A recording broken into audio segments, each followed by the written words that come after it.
గత 9 రోజులుగా అసెంబ్లీ సమావేశాలు జరిగినాయి. ప్రభుత్వము వారు చేసినటువంటి కార్యక్రమాలు, ప్రతిపక్షం నిరసనలు, అట్లాగే బీజేపీ తరపున మా వాదన, ఎంఐఎం తరపున వాళ్ళు, సిపిఐ తరపున కూనంనేని గారు అందరూ మాట్లాడడం జరిగింది. ప్రభుత్వము ఎంతసేపు మొదటి రోజు సంతాప తీర్మానం, రెండో రోజు బడ్జెట్ అంకెల గారెడితోనే చేశారు, మూడవ రోజు బడ్జెట్ మీద సమీక్ష అని చెప్పి వారు చేసింది వారి సభ్యులతోనే 10 మందితో చెప్పించుకోవడం తప్ప ఎదుటి వాళ్ళకి అవకాశం ఇవ్వడం జరగలేదు. 4వ రోజు గొడవ, 5వ రోజు నిరసన, 6వ రోజుకి వచ్చేసరికి మళ్ళీ గొడవ, 7వ రోజు నల్లబాడ్జీలు, 8వ రోజు బైకాటు, 9వ రోజు నాడు మధ్యలో నుంచి మళ్ళీ బైకాట్ చేసి వాళ్ళు వెళ్ళిపోయారు టీఆర్ఎస్ వాళ్ళు. గౌరవ ముఖ్యమంత్రి రేవంత్ రెడ్డి గారు ఆలోచించాల్సిన విషయాలు చాలా ఉన్నాయి, చేయాల్సిన పనులు చాలా ఉన్నాయి. ప్రజలు తిరస్కరించి గత ప్రభుత్వము తప్పు చేసిందని చెప్పే గత ప్రభుత్వమును ప్రతిపక్షంలో కూర్చోబెట్టింది. ఇవాళ ఈ ప్రభుత్వము ఏదో చేస్తుందని ప్రజలు నమ్మి అరకొర బోటాబోటీ మెజారిటీతోని 64 మందితోని గెలిచినటువంటి ఈ ప్రభుత్వము కొలువుదీరిన మరుక్షణం నుంచి గత 8 నెలలుగా డిసెంబర్ 3వ తారీఖు నుంచి మొదలు పెడితే ప్రతిరోజు గత ప్రభుత్వం మీద దుమ్మెత్తిపోయడమే తప్ప తాను ఏం చేస్తామన్నది, ఏం పని చేస్తామన్నది ఇవ్వడం లేనే లేదు. ప్రజలకు ఈ ప్రభుత్వం ఇది చేస్తుంది అని చెప్పాల్సినటువంటి అవసరం ఉంది. వారి 6 గ్యారెంటీల గురించి కానీ 13 అంశాల గురించి కానీ నేను మాట్లాడట్లేదు. వారు మాట ఇచ్చిరో మాట మీద ఉంటారా లేదా అనేది వారికే వదిలేస్తున్నాం. కానీ ప్రభుత్వ పాలన అంటే అది ఒకటే కాదు, ఉచితాలు ఇచ్చినంత మాత్రాన 6 గ్యారెంటీలు ఇవ్వడమే కాకుండా అడ్మినిస్ట్రేషన్ పరంగా కూడా ఏం జరిగింది, ఎలా జరుగుతుంది, ఎండాకాలంకు నీటి కొరత వస్తుందంటే అది చలికాలంలో ఆలోచించాలా, వర్షాకాలంలో వరదలు వస్తాయంటే అది ఎండాకాలంలో ఆలోచించాలి. అలాంటిది ఇడిచిపెట్టి ప్రతి నిమిషము గత ప్రభుత్వం ఇట్లా చేసింది అట్లా చేసింది అని చెప్పి ఎప్పుడు విమర్శిస్తూ సమయాన్ని జరపడమే తప్ప ఎలాంటి ఉపయోగం లేని పరిస్థితిలో రేవంత్ రెడ్డి గారి ప్రభుత్వము చేస్తూ ఉన్నది. అసెంబ్లీలో చూస్తే ఆయన మాట్లాడిన దాని ప్రకారంగా ఇవాళ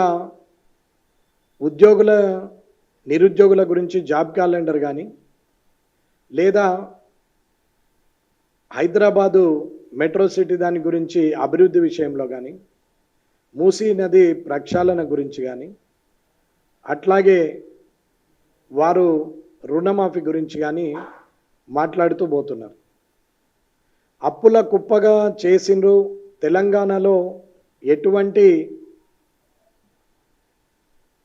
అభివృద్ధి జరగలేదు, వీరు విధ్వంసం చేసిపోయారు, ధ్వంసం చేసిపోయారు అని చెప్తున్నారు. సరే, విధ్వంసం అనే వర్డైనా ధ్వంసం అనే వర్డైనా కనీసం కళ్ళకు కూడా కనపడాలి. విధ్వంసం చేసిపోయినటువంటి ఈ తెలంగాణలో, అప్పుల పాలైనటువంటి ఈ తెలంగాణలో మరి 31,000 పెట్టి రుణమాఫీ ఎలా జరుగుతుంది?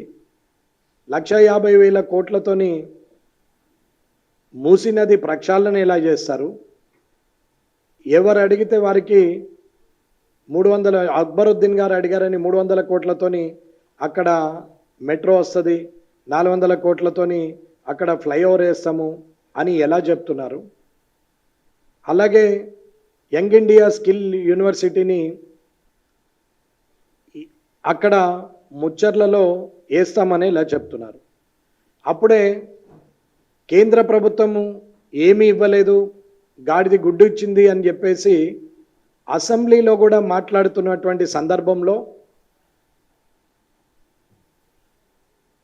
ప్రజాక్షేత్రంలో, రాజకీయ క్షేత్రంలో ఏదైనా మాట్లాడొచ్చు, కానీ శాసనసభలో మాత్రము సంస్కారవంతంగా పద్ధతిగా మాట్లాడాల్సిన అవసరం ఉంది. ఒకవేళ మీరన్నట్టే గాడిది గుడ్డే ఇచ్చినట్టయితే మీరు అది శాసనసభ ప్రత్యక్ష ప్రసారంలోనే ప్రజల సమక్షంలోనే శాసనసభ నడుస్తున్నప్పుడు కేంద్ర ప్రభుత్వం ఏమీ ఇవ్వలేదని చెప్పమంటే చెప్పరు. దానికి ముఖ్యమంత్రి గారు సమాధానం చెప్పరు, శాసనసభ వ్యవహారాల శాఖ మంత్రి శ్రీధర్ బాబు గారు చెప్పరు.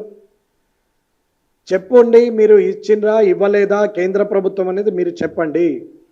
ఇవ్వలేదు అని అంటే ఇవ్వలేదని చెప్పండి, ఇస్తే ఎంత ఇచ్చిందో చెప్పండి అని మేము అడిగితే సమాధానం లేదు. మైక్ ఇవ్వమంటే మైక్ ఇవ్వరు. వారు మాత్రం మైక్లో నేను చదివితే, శాసనసభ వ్యవహారాల శాఖ మంత్రి గారు అంటారు, నేను చదివితే మీరు ఎక్కడుంటారు, ఏమి ఇవ్వలేదు, నేను చదువుతా ఎంత ఇచ్చిరో తెలుసా, నేను చదివితే మీరు ఇక్కడ ఉండరు అంటారు. అన్నా పర్వాలేదు చదవండి మంత్రి గారు, ఏమి ఇవ్వలేదు కేంద్రం అంటే జనం బుద్ధి చెప్తారు. ఆ పార్టీలో మేము ఎమ్మెల్యేలు అయినందుకు మాకు కూడా బుద్ధి చెప్తారు. ఒకవేళ ఇచ్చినట్టయితే కేంద్ర ప్రభుత్వము ఇచ్చిండ్రని చెప్పండి, ప్రజలు ప్రశంసిస్తారు. కానీ మీరు ఏది చెప్పకుండా ఇయ్యలేదంటే ఇవ్వలేదు, మొత్తానికి ఇవ్వలేదని చెప్పండి. లేదు ఇస్తే ఎంత ఇచ్చారో చెప్పండి అంటే అక్బరుద్దీన్ గారికి పంపించారు. వీళ్ళకి ఏం భయమో అర్థం కాదు. 7 ఉన్న ఒక్క వ్యక్తి 2 గంటలు 3 గంటలు మాట్లాడినా కానీ అక్బరుద్దీన్ గారు మాట్లాడితే సినిమా చూసినట్టు నిమ్మలంగా కూర్చుండి మాట్లాడతారు. అట్లాగే చూస్తారు. 8 మంది బీజేపీ సభ్యులు ఉన్నటువంటి బీజేపీ సభ్యులకు 15 నిమిషాలు సమయం ఏమంటే కూడా ఇయర్ కట్ చేస్తారు. ఇకపోతే టీఆర్ఎస్కి వాళ్ళకి పాత పురాణం భూత పురాణం తప్ప ఇంకా వేరే ప్రజా ప్రయోజనాలు ఏమీ లేవు, ప్రజా సమస్యలు పట్టింపు లేవు. ఇక్కడ కనీసం బ్లాక్ టికెట్ల దగ్గర కొట్లాడినా కానీ కనీసం పద్ధతిగా ఉంటాయేమో తిట్లు, కానీ అక్కడ మాత్రం అవి కూడా లేకుండా భూత పురాణం ఓపెన్ చేస్తున్నారు. ఏమన్నంటే కొట్టుకునే పరిస్థితి. ఇక్కడ పెద్ద మనుషులకు అక్కడ పెద్ద మనుషులకు కనీసం బుద్ధి చెప్పాలనే ఆలోచన కూడా లేదు. తీరా అక్బరుద్దీన్ గారితో చెప్పేస్తే, अकबरुद्दीन साहब आप बोलने का जरूरत नहीं, वहाँ पे जो मुख्यमंत्री जी है वो एलए मिनिस्टर साहब है, वो दोनों बात करना, दोनों बोलना, वो दोनों ऐलान करना आम जनता के सामने, केंद्र सरकार कुछ भी नहीं दिया, आप बोलो ये बात बोलो बोल के मैं बोले तो भी అక్బరుద్దీన్ తో చెప్పిస్తారు. ముఖ్యమంత్రి సపోర్ట్ చేయడు. కేంద్ర మంత్రి కిషన్ రెడ్డి గారు 9 లక్షల కోట్లు ఇచ్చినట్టు పవర్ పాయింట్ ప్రెజెంటేషన్ ఇవ్వగానే కాదు, ఇచ్చింది కాదు అని మాట్లాడతారు. మళ్ళీ అప్పుడు ముఖ్యమంత్రి గారు ఏమంటారు, ఇది మేము వెళ్తాం, మీరు కూడా రండి, మీ టికెట్లు మీరు తీసుకున్నా మా టికెట్లు కూడా మీరే తీయండి, ప్రభుత్వం జర అప్పులలో ఉంది అంటాడు. అప్పుడప్పుడు మళ్ళీ 1,50,000 కోట్లు పెట్టి నేను మూసీ నది ప్రక్షాళన చేస్తా, అక్బరుద్దీన్ గారికి 300 కోట్లతోని మెట్రో చేస్తా అంటాడు.